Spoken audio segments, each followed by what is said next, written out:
Recording in progress.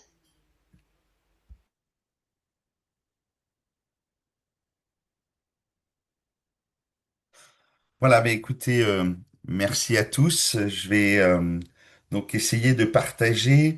Alors, c'est vrai que je ne vais pas creuser en détail comme ça a pu être fait par le passé par des personnes qui nous ont, enfin, pour beaucoup d'entre nous, quand je vois les noms qui apparaissent, ont certainement entendu notamment notre frère Finet méditer sur ces sujets où il allait beaucoup dans les détails et où on apprenait beaucoup de choses.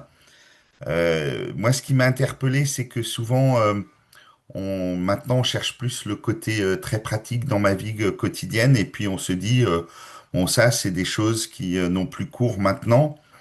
Et le souverain sacrificateur dans la personne d'Aaron et puis de ses successeurs, eh bien c'est des choses qui n'ont plus cours puisque en plus il y a plus le temple, il y a plus le tabernacle, il y a plus le temple.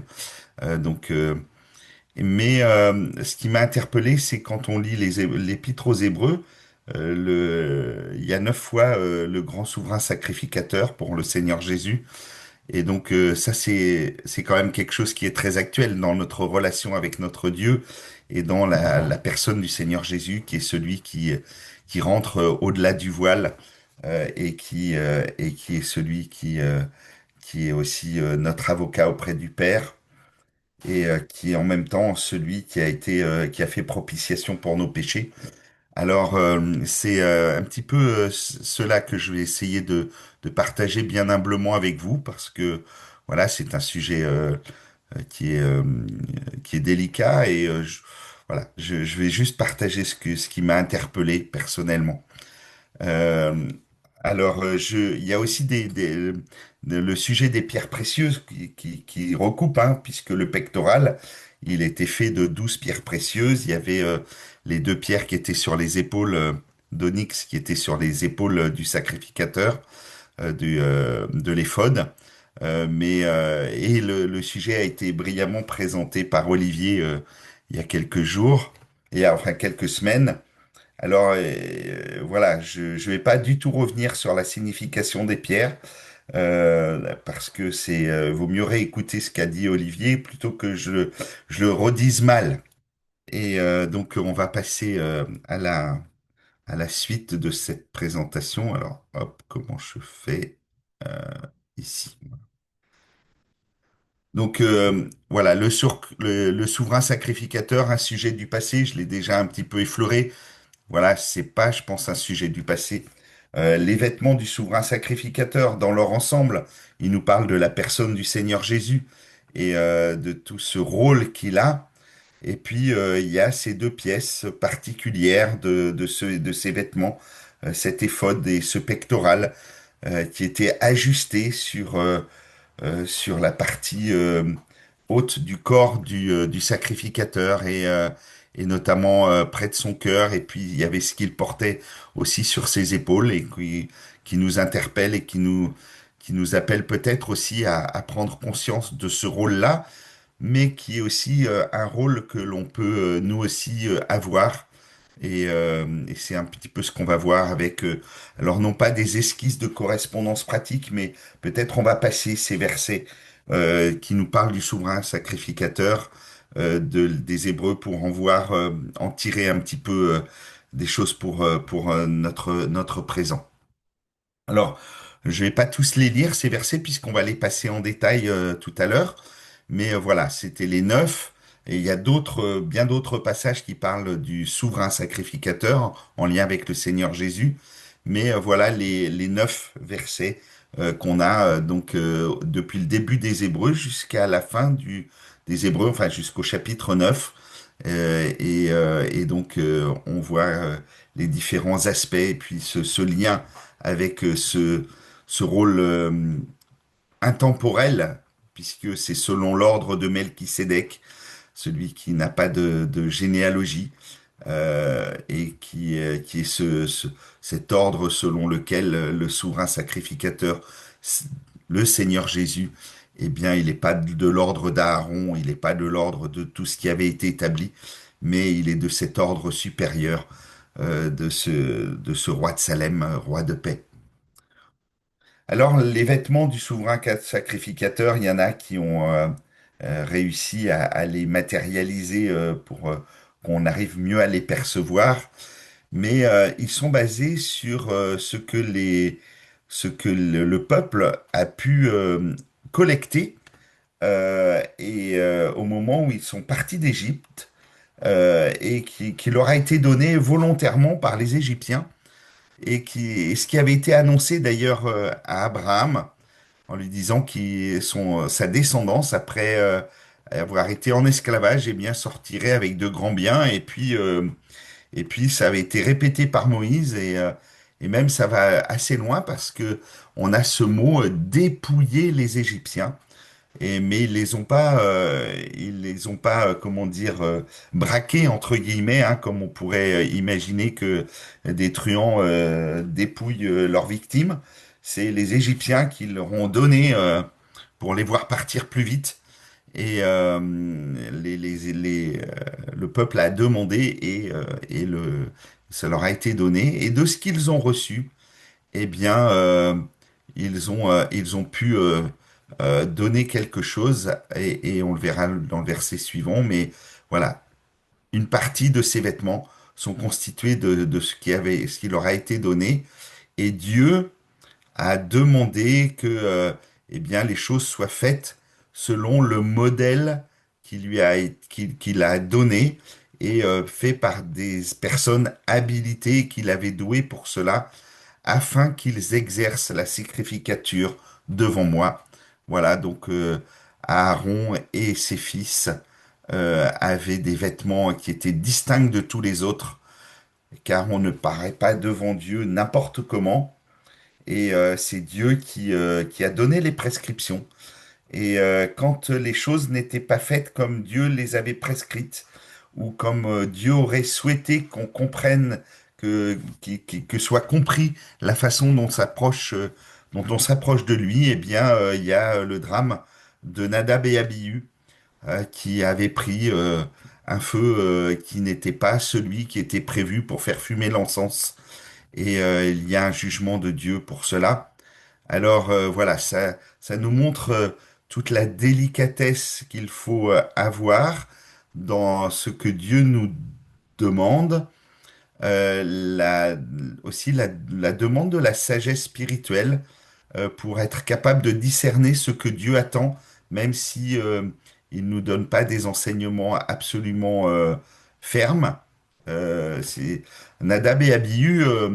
On a un petit peu de mal, en tout cas personnellement, j'ai pas réussi à trouver exactement un enseignement qui leur être donné avant, mais en fait, ils n'avaient pas fait ce que Dieu attendait.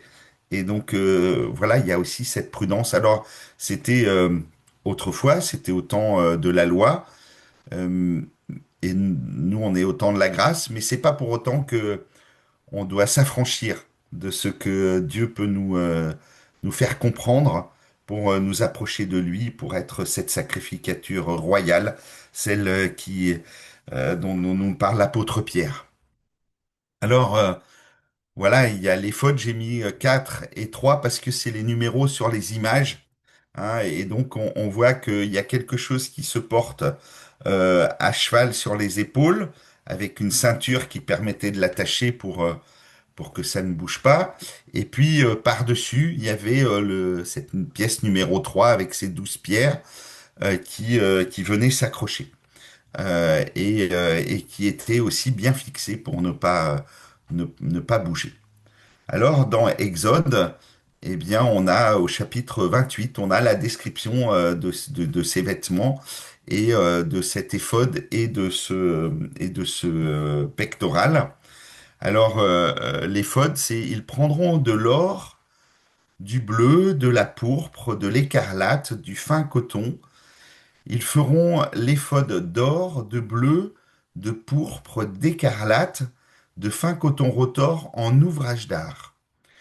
Il aura à ses deux bouts deux épaulières pour l'assembler il sera ainsi joint, donc les deux épaulières avec la flèche, et la ceinture de son éphod qui sera par-dessus sera du même travail, de la même matière, d'or, de bleu, de pourpre, d'écarlate, de fin coton rotor.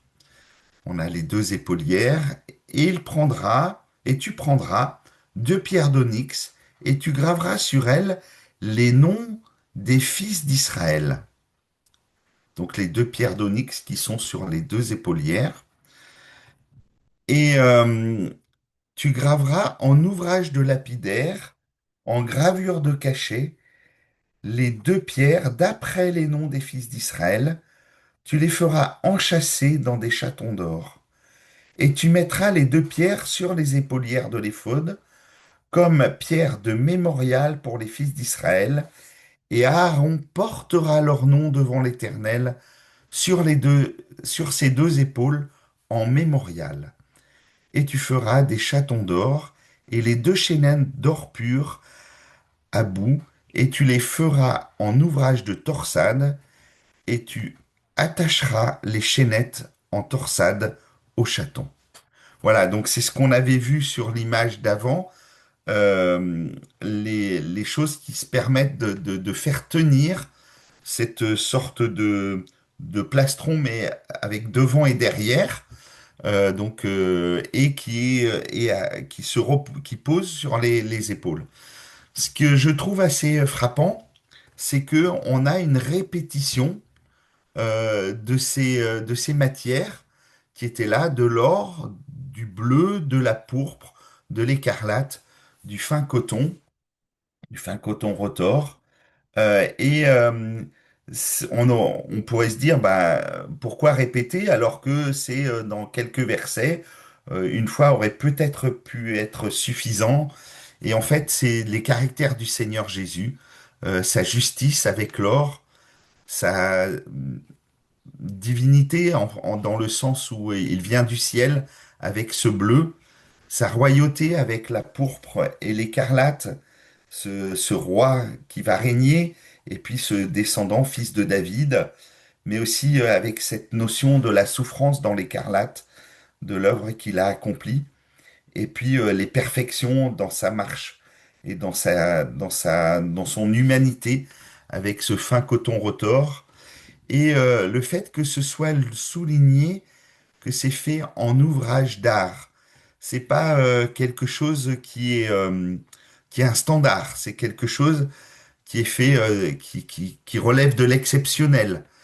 Quelque chose qui est donné par Dieu. Donc il avait mandaté des hommes qu'il avait doués pour cela, pour être capable de le faire.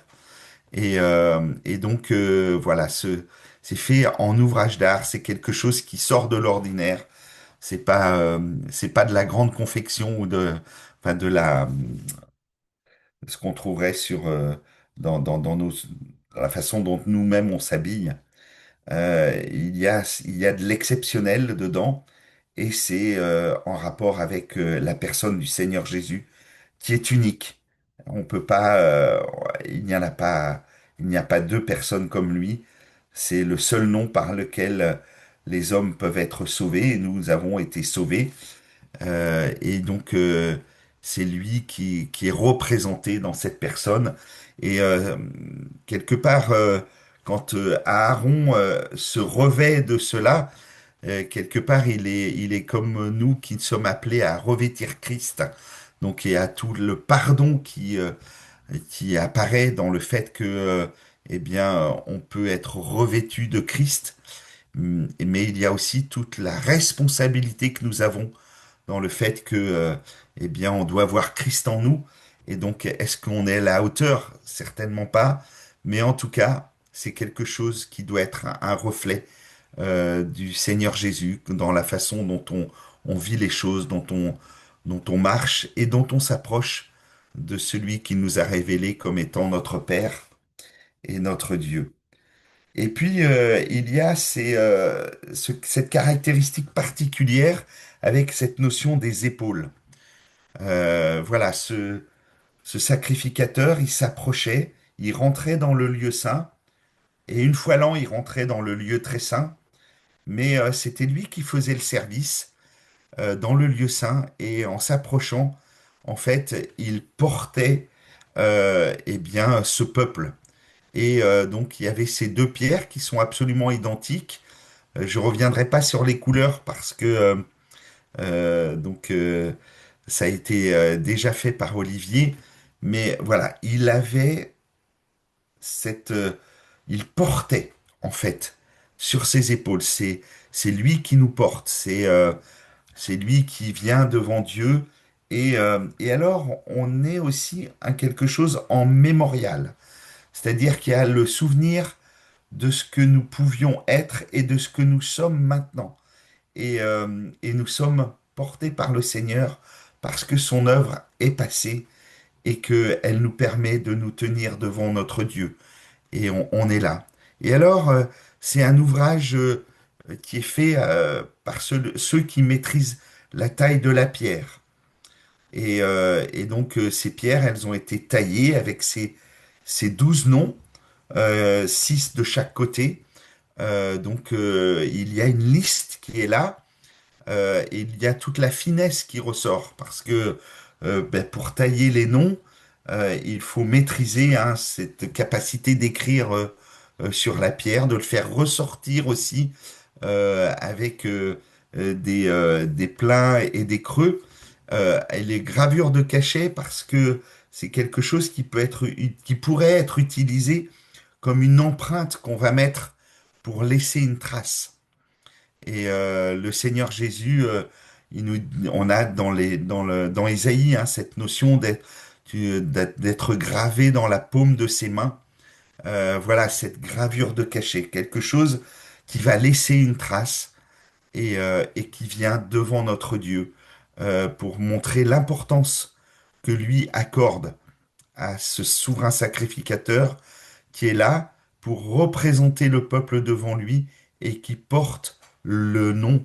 Aaron portera leur nom devant l'Éternel sur ses deux épaules, l'endroit où, quand on veut porter quelque chose de lourd ou quand on veut porter quelque chose en étant sûr que il ne va pas tomber, eh bien c'est l'endroit où on porte ce qui est précieux. Et c'est là aussi où le berger porte ses brebis. Euh, voilà, cet endroit où il y a de la sécurité. Eh bien voilà, Aaron portera leur nom devant l'Éternel sur ses deux épaules en mémorial, et tu feras des chatons d'or pour que ces pierres soient enchâssées dans cette justice qui est nécessaire. Elles, est- elles sont accrochées par cette justice de manière à ne pas tomber. Et puis il y a les deux chaînettes qui viennent là assurer l'homogénéité de l'ensemble pour que cet éphod reste bien stable et donc, elles sont attachées en torsade au chaton. Alors, ces deux pierres, elles portent les 12 noms et ça m'a fait penser à ce verset qu'on a dans Galates. Euh, Vous êtes tous fils de Dieu par la foi dans le Christ Jésus, car vous avez tous été baptisés pour Christ et vous avez revêtu Christ. Il n'y a ni juif, ni grec, il n'y a ni esclave, ni homme libre, il n'y a ni homme mâle, ni femme, car vous tous, vous êtes dans le Christ Jésus. Et donc, quand on vient dans la présence de notre Dieu, parce qu'on a été baptisé pour Christ, parce qu'on est sauvé, alors il y a un seul type de pierre, il y a 12 noms, et on est vu un, parce qu'il n'y a pas de différence pour Dieu entre l'origine, ceux du peuple de Dieu ou ceux qui n'étaient pas du peuple de Dieu, ceux qui sont libres et ceux qui étaient prisonniers, qui sont prisonniers, quelle que soit notre condition sociale, qu'on soit un homme ou une femme, cela ne fait pas de différence. On est tous un devant notre Dieu, un seul type de pierre, 12 noms, et pourtant une unité qui ressort parce qu'on a tous été on est tous à l'abri du sang du Seigneur Jésus, on a tous été sauvés, on est tous baptisés et on est tous appelés à avoir revêtu Christ et à le revêtir pour que chaque jour on puisse le refléter. Alors voilà, je vais pas rentrer dans les détails de ce qu'il y a écrit, là je l'ai mis parce que on partagera le diaporama, mais voilà, on retrouve le bleu qui souligne que le Seigneur Jésus est venu du ciel, que l'or c'est sa justice divine, et puis il y a les puretés morales du Seigneur Jésus avec le fin coton retors, la pourpre et l'écarlate, et puis il y a son humanité, tous ces aspects qui sont là dans l'éphod dont je viens de parler. Euh, voilà, on retrouve ça dans des textes qui ont été écrits par d'autres bien mieux que moi, et c'est pour ça que j'en laisse la trace. Ensuite, il y a ce pectoral. Alors ce pectoral, il a des dimensions qui sont finies. Autant le reste du vêtement, eh bien, il n'y avait pas de dimension donnée. Il fallait que ça s'ajuste avec le souverain sacrificateur. Mais là, l'éphod, c'est quelque chose, quelle que soit la taille du sacrificateur, qu'il soit grand, large d'épaule ou qu'il soit plus petit et plus fluet, eh bien, le pectoral, lui, il avait la même taille. Et tu feras le pectoral de jugement, tu le feras en ouvrage d'art, comme l'ouvrage de l'éphod. Tu le feras d'or, de bleu, de pourpre et d'écarlate et de fin coton retors. Il sera carré, double. Sa longueur sera d'un empan, sa largeur sera d'un empan. Et tu le garniras de pierres enchâssées, de 4 rangées de pierres, la première rangée, une sardoine, une topaze, une émeraude, la seconde rangée, une escarboucle, un saphir, un diamant, la troisième rangée, une opale, une agate, une améthyste, la quatrième rangée, une chrysolite, un chrysolite, un onyx, un jaspe. Et elles seront enchâssées dans de l'or dans leur monture. Et les pierres seront selon les noms des fils d'Israël, 12 selon leur nom, en gravure de cachet, chacune selon son nom. Elles seront pour les 12 tribus. Et tu feras sur le pectoral des chaînettes à bout, un ouvrage de torsade d'or pur. Donc c'est les chaînettes aussi qu'on voit là. Et tu feras sur le pectoral 2 anneaux d'or, et tu mettras les 2 anneaux sur les 2 bouts du pectoral. C'est ce qu'on voit. Et tu mettras les 2 torsades d'or dans les 2 anneaux au bout du pectoral.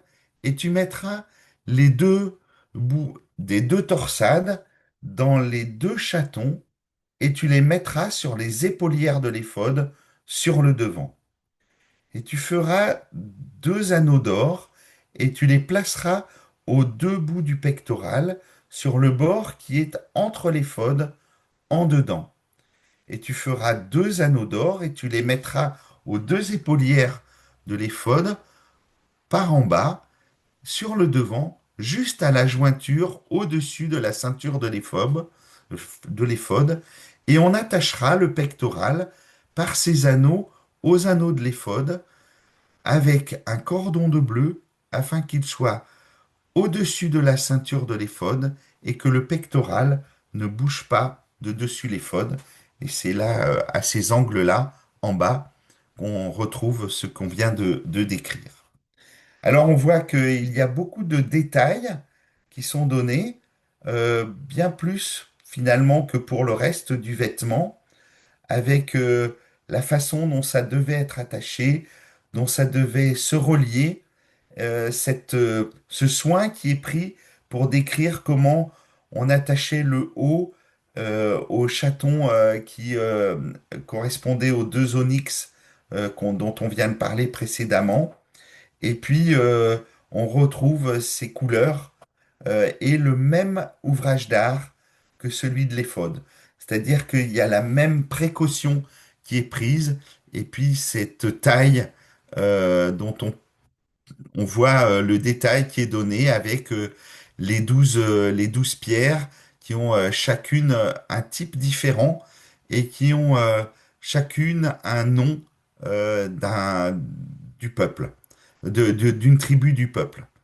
Et voilà, on a vu tout en haut sur les épaules que, eh bien, tout était identique dans un sens. C'était les deux mêmes pierres, les 12 noms. Ils étaient écrits de la même manière, ils ressortaient certainement de la même manière. Euh, et là, en fait, chaque nom est sur une pierre différente. Et voilà, comme chacun de nous, on est différent. Eh bien, Dieu ne veut pas l'uniformité.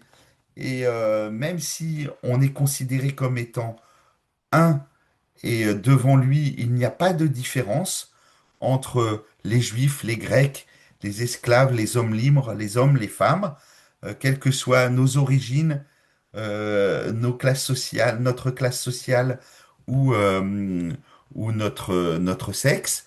Il n'y a pas de différence, mais en même temps, on est tous différents. Et Dieu n'annule pas ces différences. Au contraire, il les met en valeur. Et en les mettant en valeur, ça donne quelque chose de riche. Et ce qui est ce que ce pectoral, il est porté sur l'avant de l'éphod. Il est porté près du cœur du souverain sacrificateur. Et il nous rappelle aussi que le Seigneur Jésus a un amour particulier pour chacun d'entre nous, dans nos différences. Et il est celui qui nous porte sur son cœur, celui qui nous manifeste au quotidien ses soins et son amour. Et si on va un peu plus loin dans la description, on voit que Aaron portera les noms des fils d'Israël au pectoral du jugement sur son cœur lorsqu'il entrera dans le lieu très saint comme mémorial devant l'Éternel continuellement. Ce n'est pas quelque chose qui est épisodique, mais c'est quelque chose qui est continuel. Et tu mettras sur le pectoral du jugement les Urim et les Thummim, et ils seront sur le cœur d'Aaron quand il entrera devant l'Éternel, et Aaron portera le jugement des fils d'Israël sur son cœur devant l'Éternel continuellement. Urim et Thummim, c'est le lien avec lumière et perfection. Quand on est dans la présence de Dieu, il n'y a rien qui peut être caché. Et les perfections que Dieu attend, eh bien, il les fait ressortir. Et ça, c'est à travers le jugement de toutes les scories qui pourraient avoir été présentes, eh bien, elles disparaissent quand on vient devant notre Dieu. Et c'est ce qu'il attend. Il y a ce jugement qui est là continuellement, mais en même temps, eh bien, c'est sur le cœur du sacrificateur. Et donc, il y a le pardon qui est toujours opérant pour qu'on puisse paraître devant Dieu sans conscience de péché, avec la certitude que nous avons été pardonnés, mais que tout a été mis en lumière, qu'il n'y a rien qui ne soit caché et rien que les perfections divines ne permettent justement de mettre de côté. Voilà, c'est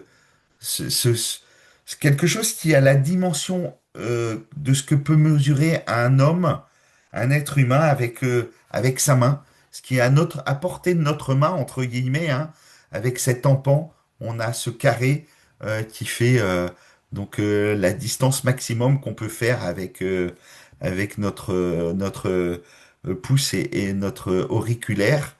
Et bien voilà, c'est ce qui était sur la poitrine du sacrificateur.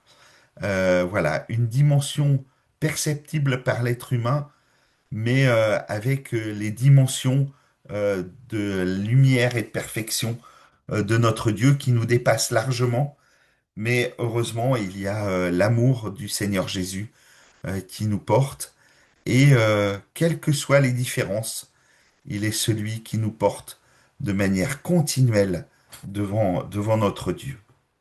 Alors, on peut retrouver, voilà, sous la forme d'un résumé, et ce Seigneur qui vient se présenter devant notre Dieu et qui est celui qui entonne la louange et qui dit Me voici moi et les enfants que Dieu m'a donnés, qu'on a dans Hébreux au chapitre 2 et au verset 13.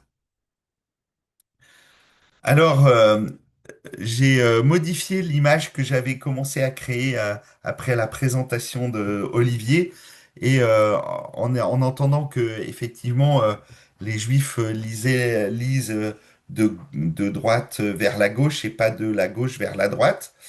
Et puis on a, voilà, alors c'est pas les mêmes images, je les ai prises sur Wikipédia. C'est les images des différentes pierres. Donc je reviens pas là-dessus. J'ai essayé de mettre les noms dessus, suivant ce qui est reçu de la tradition juive et qui est couramment admis. Donc c'est bien les noms des 12 fils de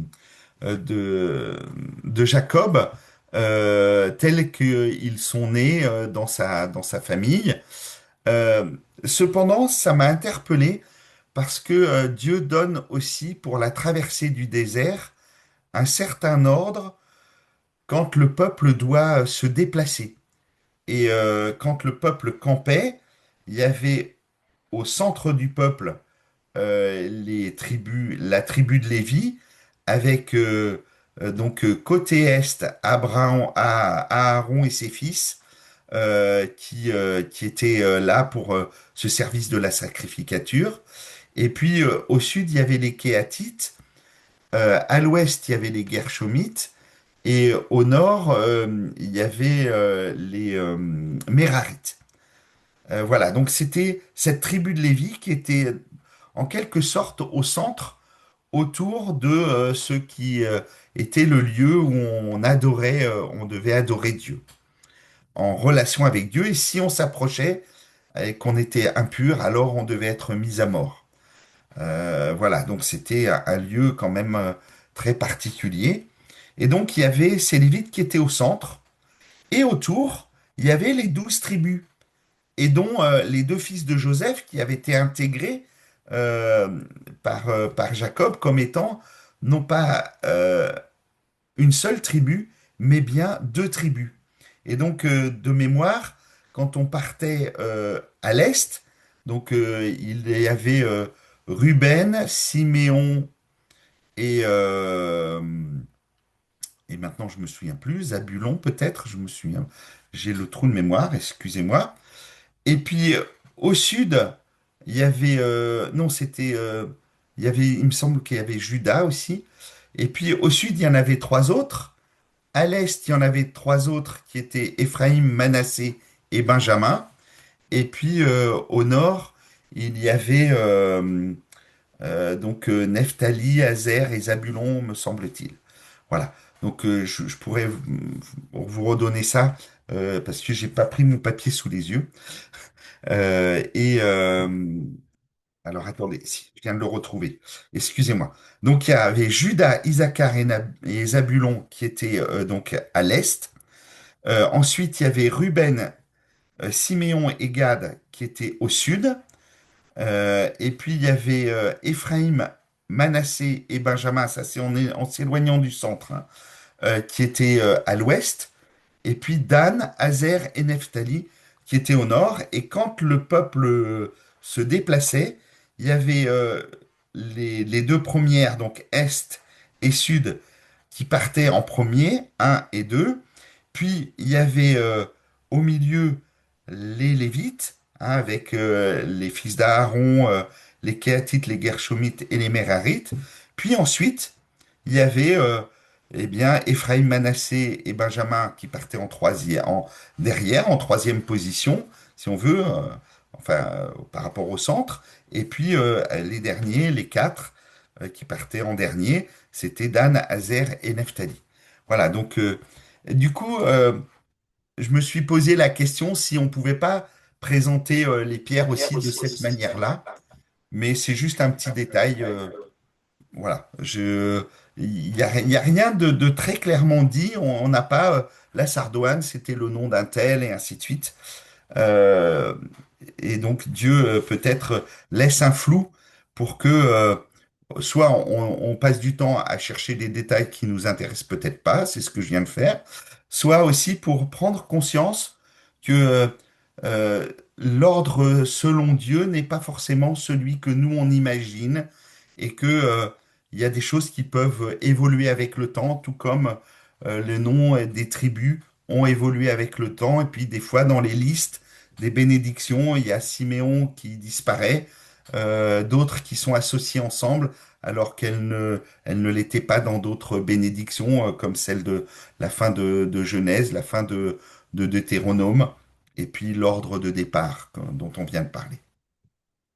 Alors, la première mention qu'on a de ces choses, elle est dans Exode 25, et c'est Dieu qui demande à Moïse de parler.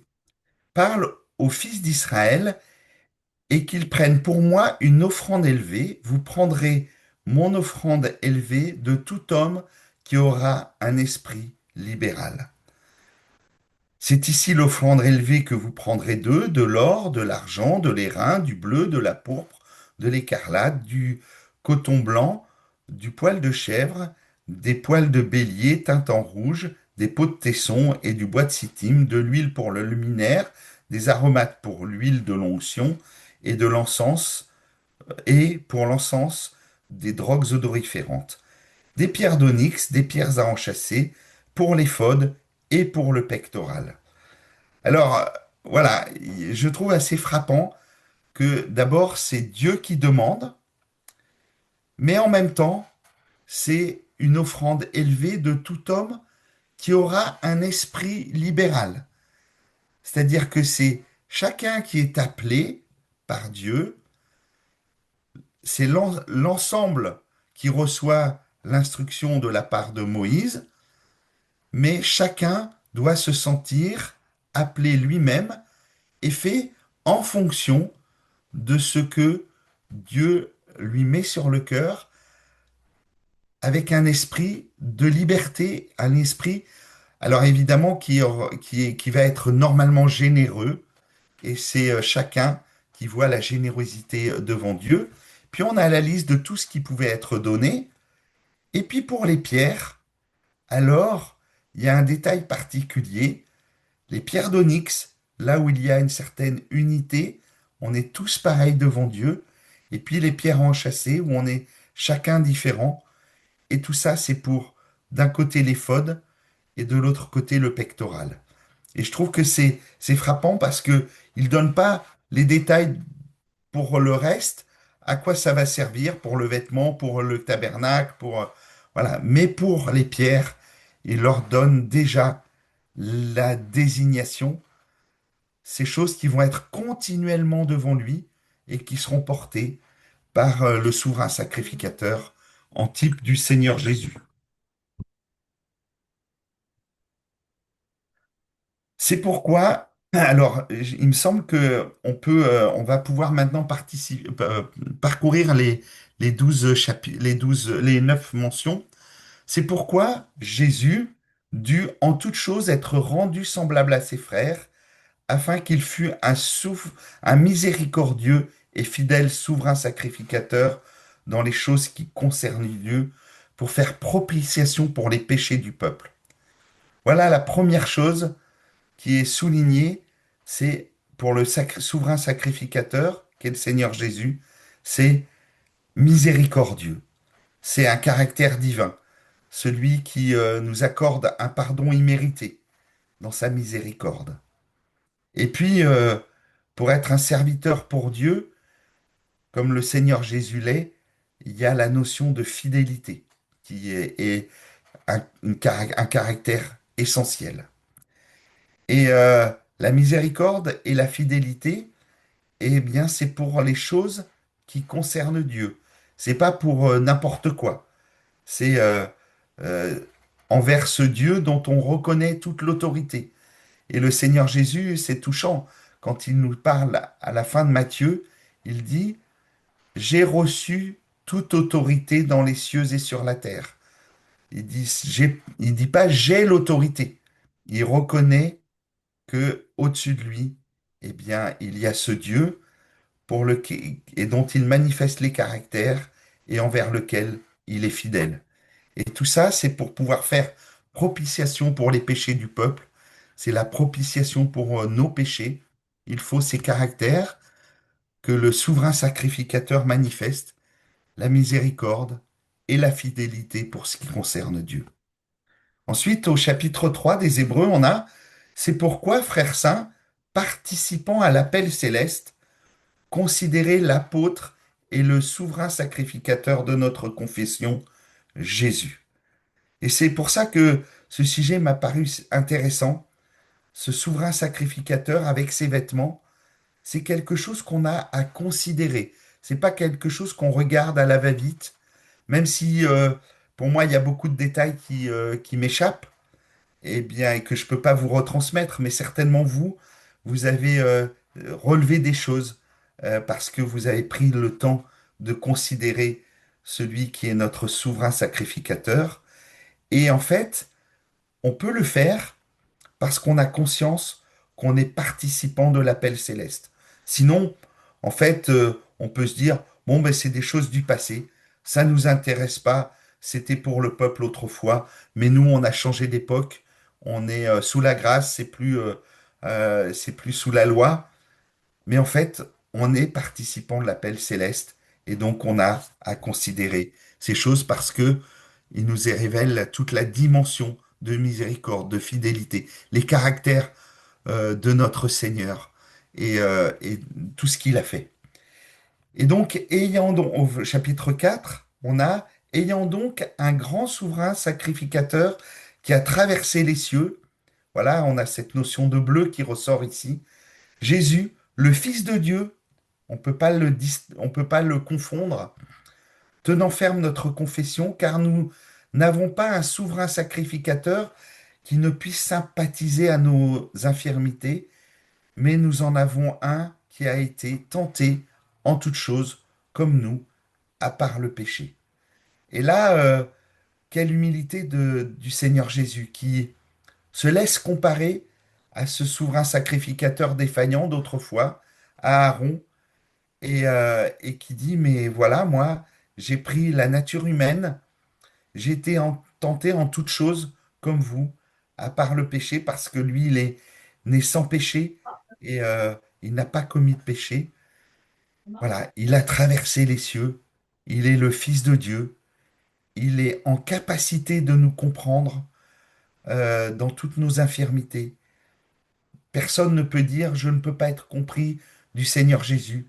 Il a été rejeté et ceux qui se sentent rejetés, bien, dans la personne du Seigneur Jésus, ils savent que il y a quelqu'un qui peut les comprendre. Il a été méprisé parce que on lui disait mais tu es pas le fils de ton père sur la terre et, euh, et ceux qui se sentent rejetés par leurs parents, eh bien, voilà, il y a cette notion qui peut être là, qui est blessante, parce qu'on les accuse de choses dont ils ne sont pas responsables. Le Seigneur Jésus peut les comprendre. Voilà tous ces caractères. Il est capable de sympathiser à toutes nos infirmités et il a fait propitiation pour nos péchés. Il a rendu, il a caché, il a couvert nos péchés pour qu'on puisse paraître devant Dieu. De même, le Christ au chapitre 5, verset 5, de même, le Christ aussi ne s'est pas glorifié lui-même pour être fait souverain sacrificateur, mais celui-là l'a glorifié, qui lui a dit, tu es mon fils, moi je t'ai aujourd'hui engendré. Voilà, le Christ, celui qui est l'envoyé de Dieu, le Messie, eh bien, c'est pas lui qui s'est mis en avant, mais c'est Dieu lui-même qui l'a fait souverain sacrificateur parce que il l'a reconnu comme étant son fils et il est celui qui l'a engendré. Alors apparaît maintenant cet ordre selon lequel notre Seigneur est souverain sacrificateur. Tu es sacrificateur pour l'éternité selon l'ordre de Melchisédek, mais tout en ayant cet autre aspect. Quoiqu'il fût fils, il a appris l'obéissance par les choses qu'il a souffertes, et ayant en rendu parfait, il est devenu pour tous ceux qui lui obéissent l'auteur du salut éternel, étant salué par Dieu, souverain sacrificateur, selon l'ordre de Melchisédek. Voilà, ces versets sont encadrés qui montrent l'humilité de notre Seigneur Jésus, son obéissance, jusqu'à ce qu'il soit parfait selon Dieu. Mais il l'était déjà. Mais quel verset? Apprendre l'obéissance par les choses qu'il a souffertes. Voilà, un sacrificateur pour l'éternité. Et si on a des doutes sur le fait que ce sacrificateur qui nous porte sur son cœur, qui a nos noms sur ses épaules, eh bien, puisse faire que on perd notre salut, eh bien, on se trompe, parce que il est l'auteur du salut éternel et il est ce sacrificateur pour l'éternité. Et puis, selon l'ordre de Melchisédek, ce roi qui n'a pas de généalogie, celui qui apparaît à Abraham, et celui qui est ainsi ce roi de paix, voilà, auteur de notre salut, est salué par Dieu lui-même comme souverain sacrificateur. Quel Seigneur nous avons, quel souverain sacrificateur nous porte devant Dieu. Voilà, et puis si on a encore des doutes sur le fait que Dieu puisse revenir en arrière, alors on a ce chapitre 6 où beaucoup aussi ont du mal à comprendre que ce salut, il est acquis définitivement. Eh bien, Dieu, voulant montrer l'immutabilité de son conseil, est intervenu par un serment, afin que par deux choses immuables, nous ayons une ferme consolation, nous qui nous sommes enfuis pour saisir l'espérance proposée, laquelle nous avons comme une ancre de l'âme sûre et ferme et qui entre jusqu'au dedans du voile où Jésus est entré comme précurseur pour nous, étant devenu souverain sacrificateur pour l'éternité, selon l'ordre de Melchisédek. Voilà, ce au-dedans du voile, c'est quand le sacrificateur Aaron allait une fois l'an, et après avoir offert des sacrifices, parce que lui n'aurait pas été capable de rentrer sans ses sacrifices. Il fallait qu'il soit purifié avant, mais le Seigneur Jésus, il est rentré au-dedans du voile et, euh, et il nous donne une préfiguration pour nous de de ce souverain sacrificateur qu'il est pour l'éternité. Alors, le terme immutabilité me paraît utile à souligner parce que ce qui est immutable, c'est quelque chose qui ne peut changer de propriétaire, en fait. Et là, donc, Dieu nous dit, mais voilà, mon conseil, c'est quelque chose qui non pas immuable, mais qui ne peut pas changer, qui ne peut pas muter, qui ne peut pas être, qui ne peut pas changer de propriétaire. C'est moi qui m'engage. Et puis, il y a deux choses immuables, c'est ce qu'on a juste avant, la promesse qu'il a faite, et cette promesse qu'il a faite à Abraham, on voit qu'il l'a maintenue à travers le temps et l'espace. Et puis, il y a aussi une promesse d'avoir quelque chose qui nous donne une espérance. Et on a cette expression, nous qui nous sommes enfuis pour saisir l'espérance proposée. Autrefois, pour le peuple, il y avait cette notion des villes de refuge. Et ces villes de refuge, eh bien, en fait, elles étaient là pour celui qui risquait d'avoir, parce qu'il avait péché par erreur, parce qu'il avait été un meurtrier par erreur, eh bien, il avait une sanction qui pesait sur lui, mais à l'intérieur de ces villes de refuge, alors il était à l'abri. Et donc, c'est cette espérance qui est proposée, une ancre de l'âme sûre et ferme. Et c'est intéressant parce que la grosse ancre qu'il y a dans les bateaux, elle est aussi appelée ancre de miséricorde. Et ça fait le lien avec ce premier caractère qu'on avait de ce souverain sacrificateur qui est miséricordieux et fidèle. Et puis voilà, au chapitre 7, eh bien on a quel souverain sacrificateur un tel souverain sacrificateur nous convenait par ses caractéristiques, saint, distinct de tous les autres, innocent. Le Seigneur n'avait pas de péché, sans souillure. N'avait même pas été souillé en marchant sur la terre. Il était au-delà de tout ça. Même s'il marchait au milieu des pécheurs, il était séparé d'eux. Et c'était lui qui apportait la sainteté et non pas la souillure des pécheurs qui risquaient de le changer. Il était séparé. Il n'avait pas du tout le même état d'esprit. Il n'était pas, il était différent. Et puis, eh bien, il a été élevé plus haut que les cieux. Voilà, il est le Dieu qui est souverain au-delà de tout. Et voilà, il n'y a pas de limite pour lui au-dessus, élevé plus haut que les cieux.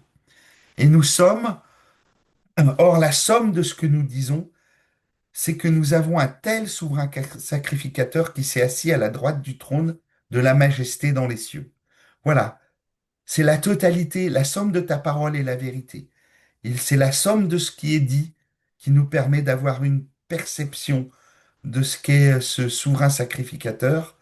Et c'est quelque chose pour lequel on n'a pas de doute. Nous avons un tel souverain sacrificateur. C'est quelque chose, un présent et une certitude. Et lui, il est assis à la droite du trône de la majesté dans les cieux. C'est la position de gloire de celui qui va venir pour régner et qui va régner éternellement. Et puis, la dernière citation avec le souverain sacrificateur, c'est dans Hébreux 9, et j'arrive à la fin. Ah, il y a une faute de frappe, excusez-moi, c'est le verset 12, 11 et 12.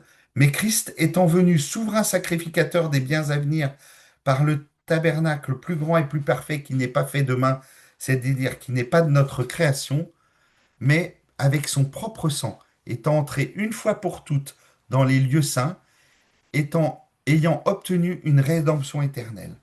Voilà, le Seigneur Jésus est entré dans le ciel même, on le voit aussi au verset 24 de ce chapitre, et il est le sacrificateur des biens à venir, de ce qui allait venir après cette sacrificature terrestre, et il est celui qui a établi les choses. Il est porteur de son propre sang. Il n'a pas besoin du sang des animaux qui rappellent les choses, mais qui ne résolvent pas le problème. C'est son propre sang. C'est fait une fois pour toutes, et ça nous donne une rédemption éternelle.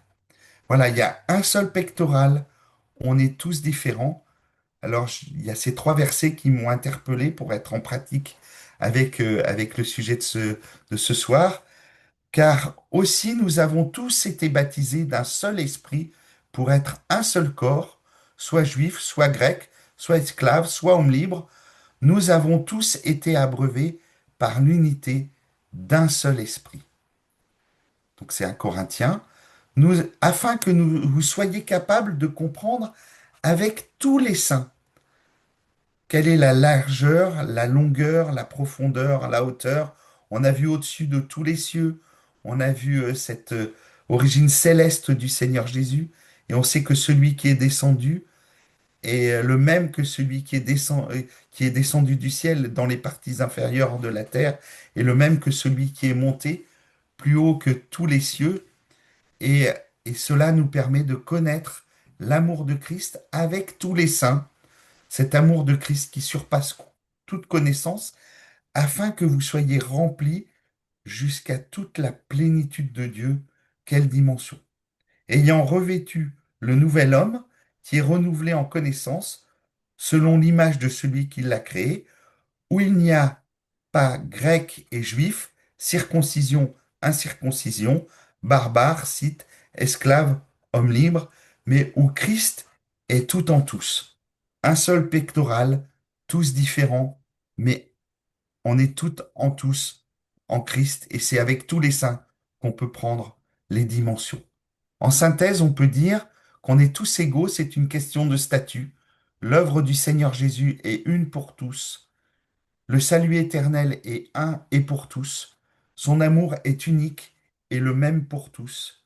Mais on est en même temps tous différents, et c'est une question d'activité. Chacun reflète Christ d'une manière différente, chacun a un rôle différent, et cependant nous avons un rôle commun, celui d'aider l'ensemble à paraître devant Dieu. En conclusion, on a ce qu'on a dans Hébreux 10. Ayant donc, frères et sœurs, une pleine liberté pour entrer dans les lieux saints par le sang de Jésus, par le chemin nouveau et vivant qu'il nous a consacré à travers le voile, ce vêtement qui permettait au sacrificateur d'aller jusque dans dans le lieu très saint, et là, à travers le voile, c'est-à-dire sa chair, ayant un grand souverain sacré, un grand sacrificateur établi sur la maison de Dieu, approchons-nous donc avec un cœur vrai, en pleine assurance de foi, ayant les cœurs par aspersion purifiés d'une mauvaise conscience et le corps lavé d'eau pure. Et ça, c'est quelque chose qui pourrait paraître un peu mystique, mais juste après, on a quelque chose, on a des enseignements pour garder les pieds sur terre, mais aussi garder la relation on doit avoir les uns avec les autres. Prenons garde l'un à l'autre pour nous exciter à l'amour et aux bonnes œuvres. N'abandonnons pas les moments de rassemblement de l'Église locale, hein. Dans notre traduction, c'est un peu différent, mais je pense que c'est vraiment l'esprit qu'il y a là. Euh, mais nous exhortons l'un l'autre, et cela d'autant plus que vous voyez le temps approcher. Et je crois qu'on peut tous être convaincus que les événements qu'on vit sont aussi des événements qui nous rappellent que le Seigneur a dit, je viens bientôt. Et donc, en attendant, offrons donc par lui, sans cesse à Dieu, un sacrifice de louange, c'est-à-dire le fruit des lèvres qui confesse son nom. Et ça, c'est quelque chose qui est au pluriel, parce que c'est quelque chose qu'on peut faire ensemble. Je vous remercie pour votre attention.